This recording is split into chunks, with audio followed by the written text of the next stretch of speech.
히브리서는 신약 성서 가운데서 가장 최고 수준의 그 헬라어를, 그리스어를 구상하고 있을 뿐만 아니라 그 문제 의식과 논리 전개 방식에 있어서 가장 그 집중도가 높고 일관성이 있는 그런 성격을 띠고 있습니다. 히브리인들에게 보낸 편지라는 그런 표제가 붙어 있고, 그 내용도 또 히브리 성서, 다시 말해서 구약 성서의 내용을 촘촘히 인용하면서 그 관념을 전제하고 있기 때문에 언뜻 보기에 유대교의 색채가 강한 것으로 언뜻 보기에는 그렇게 여겨집니다. 또 특별히 유대교의 한 측면, 이른바 제사 종교로서 유대교의 관념을 그 밑바탕으로 하고 있어서, 그걸 밑바탕으로 해서 예수 그리스도의 삶과 죽음의 의미를 해명하고 있다는 점에서 더더욱 그렇게 느껴질 수도 있습니다. 특별히 예수 그리스도를 하나님과 인간 사이에 온전한 화해를 이룬 대제사장으로 이해하고 있는 점이 두드러져 보입니다. 그런데 아주 특이한 점은 예수 그리스도는 대제사장이면서 동시에 스스로 희생 제물이 되었다는 것입니다. 이것은 한편으로는 유대교의 방식으로 예수 그리스도의 삶과 죽음을 이해하는 것이지만 동시에 유대교를 뛰어넘는 이해 방식입니다. 예수 그리스도께서 스스로 희생 제물이자 동시에 자신을 바친 온전한 제사장이었기 때문에 예수 그리스도를 따르는 사람들에게는 이제 더 이상 과거 유대교의 관습이나 교리에 매일 필요가 없다는 것을 이 히브리서는 얘기하고 있는 것입니다. 다시 말하자면은 당대 사람들이 아주 절대적으로 생각하고 있는, 그건 유대인이나 그리스인 다 마찬가지였습니다. 그 강력하게 사로잡고 있는 제사관념을 통해서 예수 그리스도의 삶과 의미를 조명하면서도 사실상 그 제사관념을 철폐하고 전혀 새로운 섬김의 길을 제시하고 있습니다. 오늘 말씀이 포함된 10장 전반부의 그 의도가 아주 명확하게 드러나 있습니다. 주님은 제사와 제물을 원하지 않으셨습니다. 주님은 번제와 속죄제를 기뻐하지 않으셨습니다. 그래서 내가 말하였습니다. 성경에 기록된 대로 나는 주님의 뜻을 행하러 왔습니다. 여기에 초점이 있습니다. 그 다음에 이어지는 말씀은 이렇게 되어 있습니다. 그리스도께서는 두 번째 것을 세우시려고 첫 번째 것을 폐하셨습니다. 아주 명확하게 얘기합니다. 이것이 갖는 의미가 뭘까요? 제사, 다시 말해서 예배의 의미를 삶의 차원으로 확장한 것입니다. 하나님의 뜻을 행하는 것이 곧 예배다, 이런 얘기입니다. 그것이 곧 하나님과의 소통과 화해, 인간들 사이에서의 그 소통과 화해를 핵심으로 하는 예배의 진정한 뜻이란 얘기입니다. 히브리서는 이렇게 아주 전통적인 개념에 충실하면서도 그 의미를 완전히 뒤집어 버리는데 이 히브리서의 묘미가 있습니다. 오늘 우리가 민촌 이기영 선생의 그 문학 정신을 새기면서 지역사회에서 뜻을 같이 하고 뜻을 함께 모은 분들과 더불어서 한 자리에, 지금 이 자리에서 예배를 드리는 것도 바로 그 정신에 비추어 볼 때 아주 각별한 의미를 지닌다고 할 것입니다. 네, 여러분, 이 히브리서가 제사의 의미를 이와 같이 역설한 것은 제사, 다시 말해서 예배에 관한 어떤 교리적인 가르침을 주기 위해서 한 것이 아닙니다. 이 편지를 받는 그리스도인의 그 삶의 정황을 살피고 헤아리면서 그들에게 용기를 북돋아 주려는 목적으로 이 편지를 쓴 것입니다. 아마도 히브리서는, 이 책은 로마에서 유대인들이 소란스럽고 도대체 불경스러워서 못 쓰겠다고 클라우디우스 황제가 유대인들을 일시적으로 추방한 적이 있습니다. 48년입니다. 그 사건, 49년. 그리고 되게 다 잘 알고 있습니다만은 로마의 대화재 64년입니다. 네로 황제 때 그 희생양에 대해서 박해를 받았습니다. 기독교인들이 박해를 받았습니다. 바로 오늘 말씀은 그 사건을 배경으로 하고 있는 것으로 추정이 됩니다. 바로 그 가운데서 그리스도를 따르는 그 삶의 의미가 무엇인지 일러주는 것입니다. 본문 말씀은 그 격려의 말씀입니다. 다시 한번 확인하면 이렇습니다. 여러분은 빛을 받은 뒤에 고난의 싸움을 많이 견뎌 낸 그 처음 시절을 되새기십시오. 여러분은 때로는 모욕과 환난을 당하며 구경거리가 되기도 하고 그런 처지에 놓인 사람들의 친구가 되기도 하였습니다. 여러분은 감옥에 갇힌 사람들과 고통을 함께 나누었고 또한 자기 소유를 빼앗기는 일이 있어도 그보다 더 좋고 영구한 재산이 있다는 것을 알고서 그런 일을 기쁘게 당하였습니다. 이 말씀은 그리스도인들이 어떻게 고통스러운 상황을 견뎌냈는지 환기해주고 있습니다. 여기에서 그리스도의 뜻을 따라 행하는 공동체는 두 부류의 사람이 있다는 것을 알 수 있습니다. 첫 번째는 직접 고난을 겪은 사람입니다. 그리고 두 번째는 그 고난에 연대하는 사람들입니다. 직접 고난을 겪은 당사자들은 말할 것 없거니와 그들과 연대하는 사람들의 고통 또한 결코 가볍지 않았습니다. 자신의 소유를 빼앗기는 고통을 당해야 했습니다. 오늘 말씀이 시사하는 것은 그런 내용입니다. 황제 숭배를 거부했던 그리스도인, 우리 여러분, 이 그리스도인들은 당대에 반제국, 반국가 세력으로 낙인 찍혔을 뿐만 아니라 무신론자들로 여겨져서 박해를 받았습니다. 여러분, 이 황제 숭배를 거부한 것은 오늘의 개념으로 얘기하면 시민 불복종입니다. 기독교의 역사에서 어떤 권위에 복종하고 어떤 권위에 저항할 것인가 하는 것은 2000 역사 내내 아주 중요한 과제였습니다. 초기 기독교인들의 태도에서부터 이 문제는 핵심적인 과제였습니다.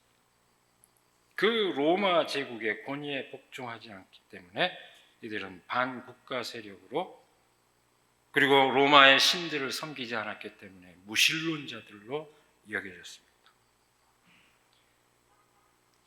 어쨌든 그래서 이렇게 낙인 찍힌 사람들은 고통을 겪었고, 그렇게 낙인 찍힌 당사자들과 연대하는 행위마저도 당국은 철저하게 금지했습니다.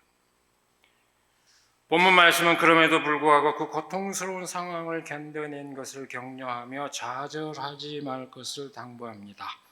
여러분의 확신을 버리지 마십시오. 그 확신에는 큰 상이 붙어 있습니다. 여러분이 하나님의 뜻을 행하고서 그 약속해 주신 것을 받으려면 인내가 필요합니다.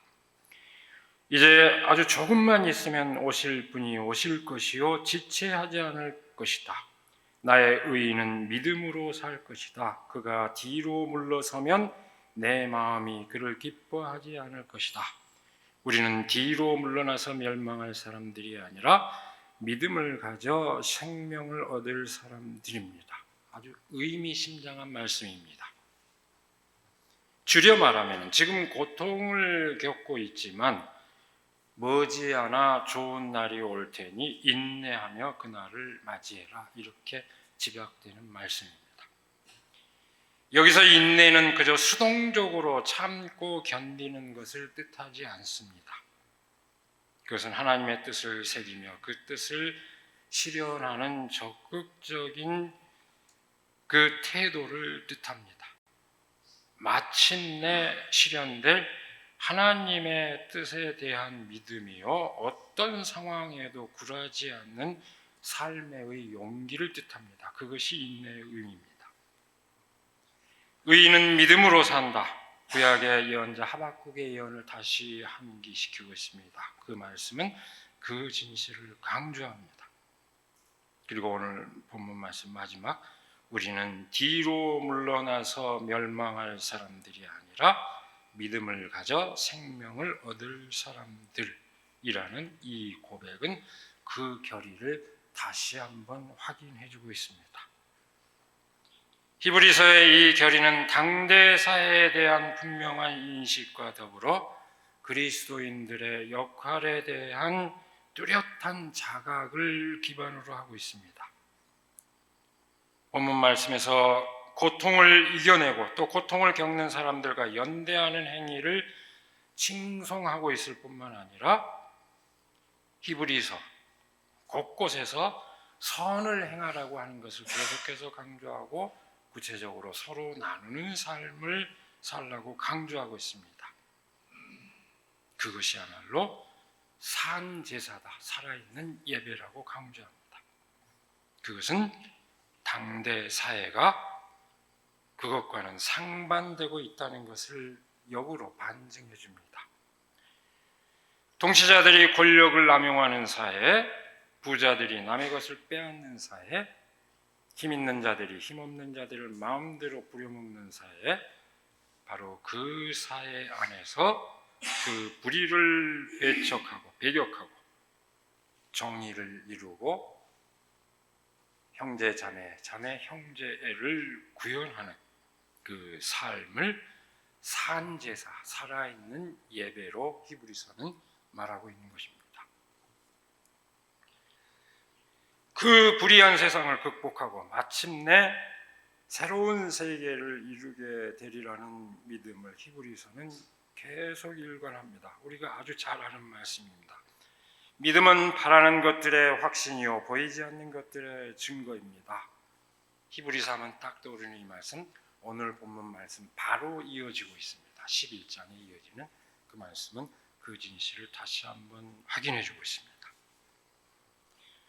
오늘 우리는 민촌 이기영 선생 39주기를 맞아서 그 뜻을 기리는 우리 지역사회의 자매 형제들과 더불어 이 예배를 함께 하고 있습니다. 여러분 의식하고 있었습니까? 우리 교회 올 때마다 바로 입구에는 민촌 이기영의 고향길 6 향교말 이 표지판이 이 앞에 바로 여기 서 있습니다. 이 민촌이라는 호의 기원이 되기도 한 소설 민촌의 첫머리는 이렇게 시작합니다. 태조봉 골짜기에서 나오는 물은 향교말을 안고 돌다가 동구와 버들숲 사이를 뚫고 흐르는데 동막골로 넘어가는 실뱀 같은 길이 개울 건너 논뚝 밭둑 사이로 요리조리 꼬불거리며 산잔등으로 기어 올라갔다. 이렇게 첫 문장입니다. 우리 교회와 민촌 문학이 만나게 된 사연을 알려주는 그 대목입니다. 2019년이죠. 9월 7일 토요일입니다. 민촌 35주기 우리 교회에서 있었던 그 추모제에서 우리 교회에서 열렸고 또 그때 함께 저 표지판을 설치했습니다만 그때 제가 얘기를 했었습니다. 민촌 문학과 민중신학의 만남은 참으로 절묘하다 하고 그때 얘기를 했습니다. 우리 교회가 의도하지 않았지만 민촌 문학의 산실이 된 이 터에 자리 잡게 된 것이 일종의 섭리처럼 다가왔습니다. 여러분, 민촌이 무슨 뜻인지 아시죠? 상민들의 마을이라는 뜻입니다. 저는 어릴 때 기억을 갖고 있습니다. 저도 우리 동네 사람들이 왜 옆 동네 사람들이 이렇게 질시하고 그러는지 한참 커서 알았습니다. 우리 동네는 반촌이었고 옆은 민촌이었습니다. 시제 모시러 어른들을 따라가면 그분들이 산직이며 이분들이 다 음식 장만을 하고 그러는데 늘 그 민촌 사람들을 질시하는 걸 어릴 때부터 잘 알고 있었습니다. 민촌은 양반들이 사는 반촌에 대비되는 상민들이 사는 마을을 뜻합니다. 아래 것들이 사는 마을입니다. 이기영 선생은 스스로는 반촌의 가계에 속해 있으면서도 오히려 민촌의 일체감을 느꼈습니다. 진짜 민촌은 저기 중안마을, 여기 향교마을 저 아래 건 반촌으로 묘사가 되어 있습니다만, 어쨌든 일체감을, 제가 이 긴 얘기 할 수 없으니까 넘어갑니다. 어쨌든 반촌 출신이면서도 민촌의 일체감을 느꼈습니다. 시종 일관하는 민촌의 그 문학의 정신입니다. 가난한 농민과 노동자들의 아픔의 일체감을 느끼고 연대하며 그들의 강인한 삶과 희망을 그린 것이 민촌 문학의 큰 뜻입니다. 그 민촌 문학과 천안살림교회가 만났습니다. 사실 이것도 길게 얘기할 수 없습니다만 우리 교회가 이 자리하게 된 데는 곡절이 있습니다. 많습니다. 근데 그 의미를 생각하게 해주는 일화를 이 시간에 떠올리지 않을 수 없습니다. 제가 공공연한 자리에서는 처음으로 하는 얘기입니다. 사석에서는 여러 번 한 것 같은데요. 교회가 여기 자리 잡는 것에 대해서 반대하는 유림께서 말씀하셨습니다. 이 자리는 하정배 자리이지, 하정배가 뭔지 압니까? 아래 것들이 지체 높으신 분이면 엎드리는 예를 하정배라고 합니다. 그 자리이지 당신들의 존엄한 주님을 모시는 자리가 아니다. 수없이 많은 반대 이유가 있었지만 그게 확 바뀌었습니다. 그래서 제가 곧바로 맞받았습니다. 요한복음에 보면은 말씀이 육신이 되었다는 말이 있는데 그 육신이 뭘 뜻하는지 아시느냐? 사르크스, 그냥 몸이 아닙니다. 종의 몸입니다. 하나님이 종의 몸을 입으셨다 이런 뜻입니다. 그러면 교회 자리 딱 맞습니다. 그렇게 답을 제가 했습니다. 오히려 그렇다면 정말 교회 자리가 딱 제격입니다. 했습니다. 단순한 임기응변이 아니었습니다. 가장 낮은 자리에서 세상과 이웃을 섬기는 교회의 정신을 환기한 것입니다. 민중신학은 바로 그 복음의 본래 자리를 회복하고자 한 신학적 통찰입니다. 그 민중신학과 민촌문학이 만났으니 얼마나 절묘합니까?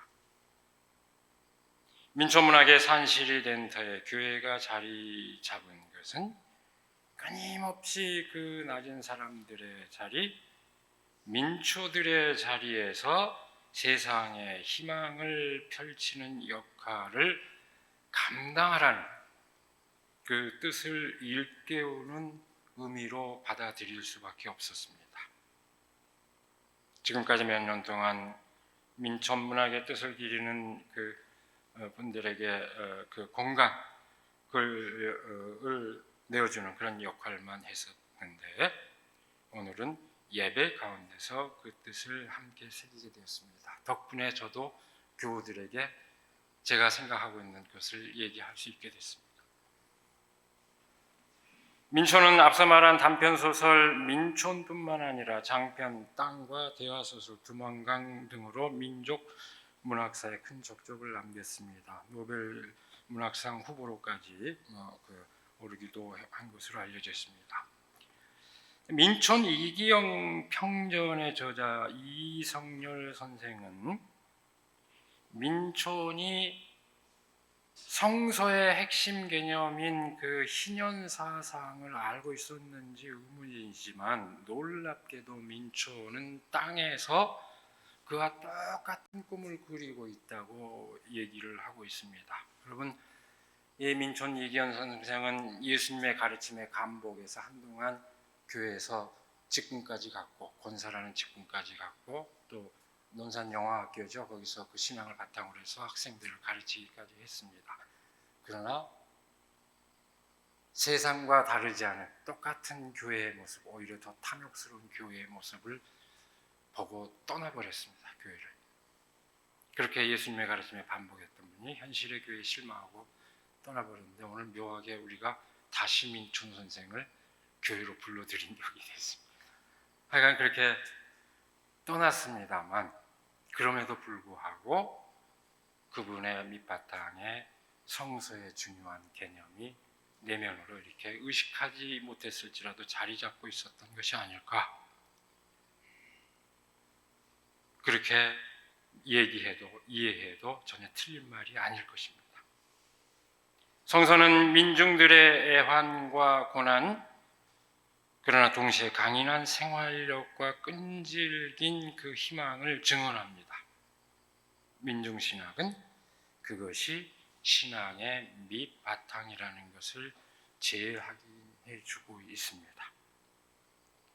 민촌이라는 이 이름은 현실의 차별을 나타내는 이름이지만 동시에 민초들이 꿈꾸는 세계로서 의미를 동시에 함축하고 있습니다. 하나님의 백성으로서 민중들이 더 이상 억울한 일 당하지 않고 저마다 땀 흘려 거둔 열매를 누리는 세상, 그것이 곧 민촌이요 하나님 나라입니다. 곧 성서가 말하는 희년, 기쁨의 해의 실현입니다. 민촌은 짧은 유학 기간 동안 1923년 간또 대지진으로 끝낼 수밖에 없었던 그 유학의 과정이었지만, 그 과정을 통해서 러시아 문학과 사회주의 사상을 접하고 세계를 보는 눈이 더욱 예리해진 것으로 알려져 있습니다. 그러나 그것은 그저 외래적인 충격으로 그의 정신세계가 변모하고 형성되었다거나 어떤 이념에 경도되었다는 것을 뜻하지는 않습니다. 이미 갖고 있던 불평등과 차별의 현실 가운데서 고통을 겪고 있는 민중들을 향한 관심과 애정, 그 밑바탕에 깔린 보편적인 휴머니즘이 당대의 언어로 가다듬어졌다는 것을 뜻합니다. 본래 지녔던 그 밑바탕의 생각이 시대의 언어로 가다듬어진 것입니다.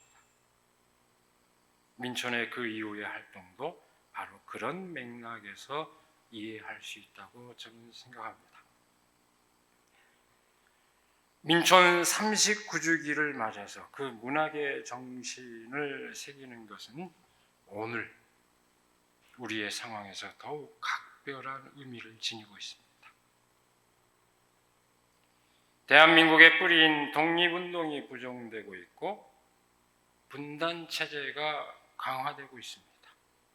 결단코 있어서는 안 되겠지만 그야말로 언제든 전쟁이 벌어져도 이상하지 않을 만큼 심각한 위기감이 조성되고 있습니다. 그뿐이 아닙니다. 일상적 삶의 모든 영역이 전쟁터를 방불케 합니다. 제가 긴 얘기 안 하겠습니다.